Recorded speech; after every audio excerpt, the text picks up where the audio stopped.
dark with the bonnet up because it looks nice and clean. Okay, so this car's been with us for quite a while, quite a few months while I've been building for the customer.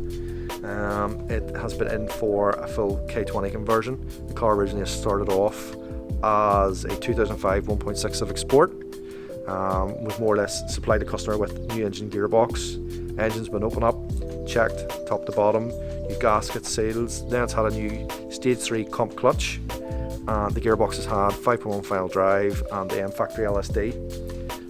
It's then obviously been installed with innovative engine mounts. I think there's 60A rating.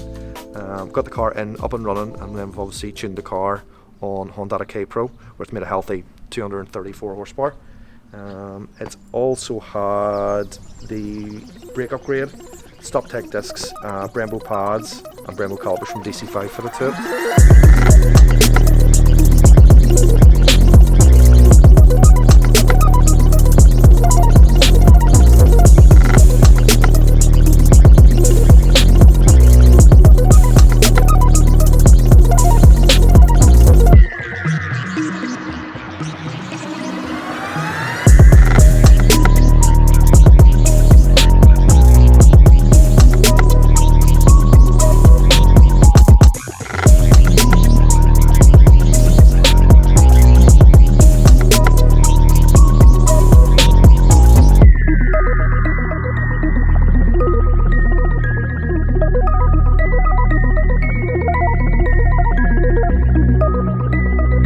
I think the customer's future plans with this car is, we think he's going to do a few track days in it, enjoy the car for the next couple of months. Hopefully we'll have some sort of summer, and then I think it's due to come back on with us next year, hopefully either get turbo or supercharged, then they go on for bigger, higher figures.